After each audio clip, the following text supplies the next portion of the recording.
here with my October wrap up. I'm sorry about the lighting. I don't normally film with artificial light. I normally use natural daylight, but needs must. It's late at night and I really want to get my October wrap up done. So sorry about that. It really annoys me with the glare in my glasses. I really don't like it. But we shall just all have to deal. So in October I read 9 books, 6 physical books, 3 on my Kindle. As always, I'll start with the physical books that I read first. The first one being Rule by J. Crownover. This is a new adult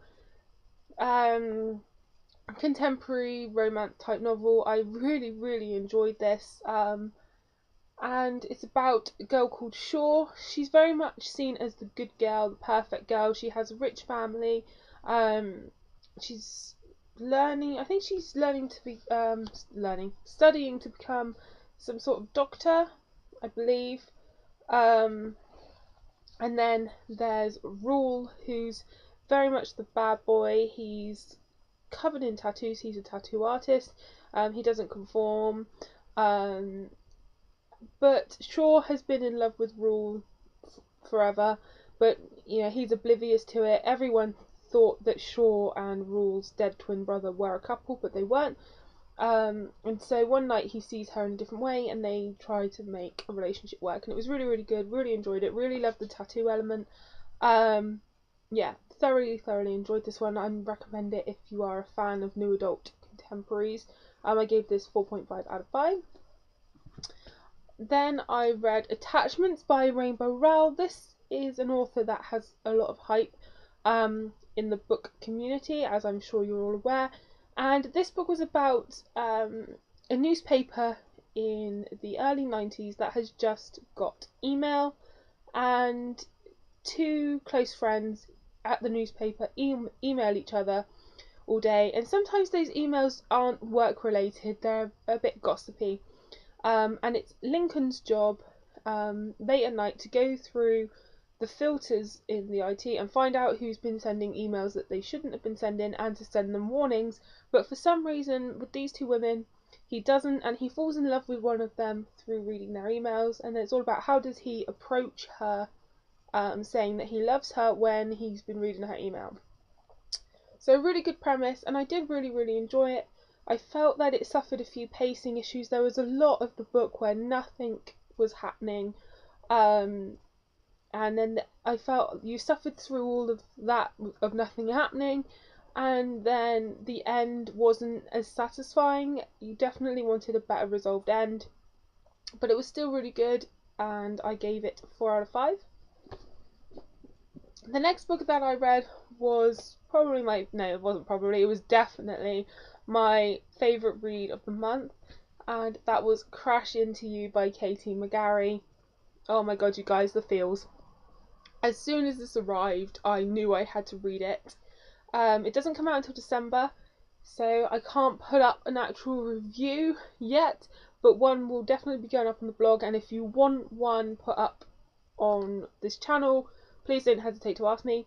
But oh my goodness, Pushing the Limits last year became one of my all-time favourite books. Dare You To, I read earlier this year, was still a fantastic young adult read, but it wasn't as good as Pushing the Limits. Crash Into You was just as good as Pushing the Limits. It was fantastic. Absolutely loved it. I loved Desire, I loved Rachel, I loved the car element. Oh, all the topics covered in this book were fantastic. Oh, absolutely 100%, 5 out of 5 stars. One of the best books of the year so far. Amazing, absolutely amazing.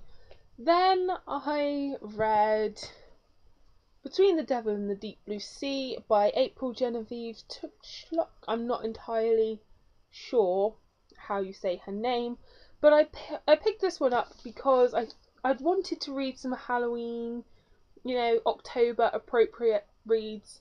But I'd started off the month obviously reading 3 contemporary books, so I thought, I'll pick this up. I was really disappointed with this, you guys. Did not enjoy this one. I found it really slow, really boring. The cover is stunning, and it sounds like it's going to be a really dark, mysterious, supernatural read, and I'd seen on YouTube, not on YouTube, on Goodreads, that her writing was quite dark and gothic and really beautiful, and sorry, um, and that's what kind of drew me to it. I wanted to check out a good writing style, you know. But I found her writing style. I don't want to. Yeah, I'll say it. I found it kind of ridiculous and kind of laughable and kind of irritating. Um, it was like she would try to build this tension and this creepiness by, for example, she would say the tunnel was dark, full stop, and then dark, comma, dark. So you'd read, and the tunnel was dark, dark, dark. So it's supposed to be this tension, um, but that got really annoying because it happens throughout. Didn't enjoy that. I felt like her character names were awful. I couldn't connect to any of them. One, because I found them really horrible, unrelatable characters anyway, really selfish and just kind of plain weird. But the names that she gave them, it was like she picked them out using the game of Twister. Like Violet, White, River, West, Sunshine, Black. Really? Who has names like that? Okay, one or two, but really all the characters have those names? Really?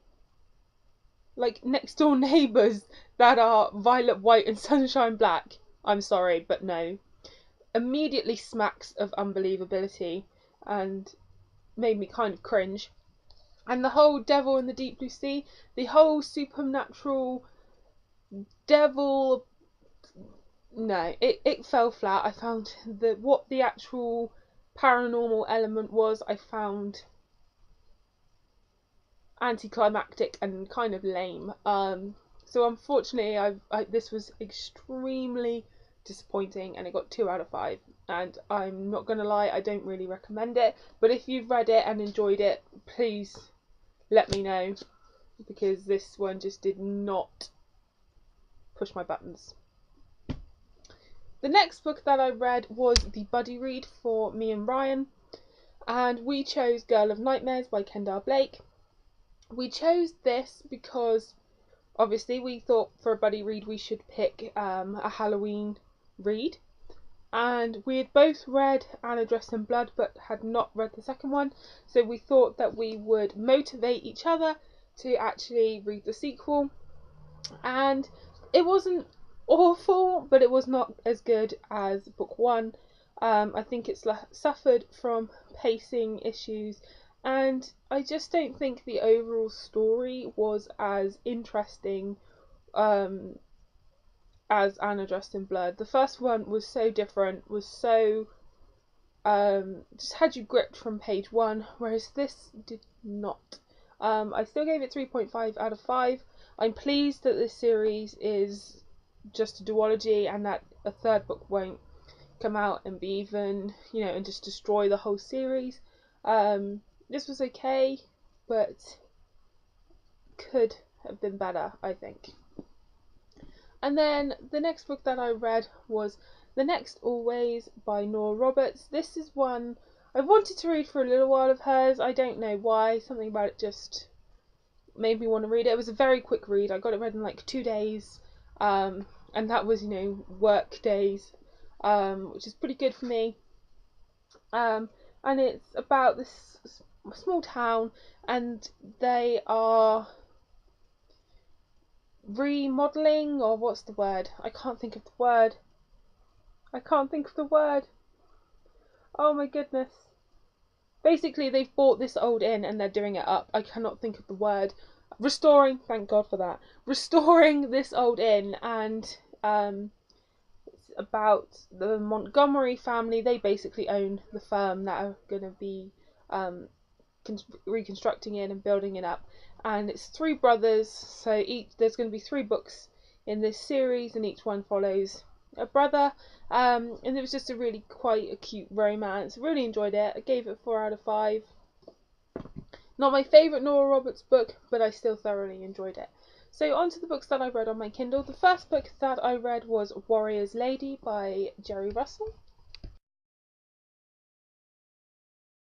This is just a really quick, light-hearted historical romance. It's one that I have wanted to read for a really long time. Um, Back before I started YouTube, when I was really reading mostly historical novels, I stumbled across this one and really wanted to read it, but I could not hunt down a copy. And then recently I found it on Kindle. I think it was like £1 or something, so I decided to read it, and it was good, but it wasn't the best thing I've ever read.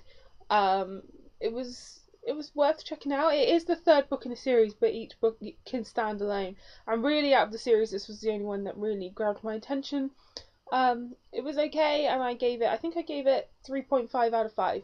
So it was good, but not the best thing I'd ever read. The next book that I read was Trust in Me by Lynn. This is basically Wait for You, which was released earlier this year in the guy's point of view. Wait for You and obviously Trust in Me are new adult contemporary novels. I really enjoyed Wait for You. It was one of the first new adult novels that I actually read, and it was really good.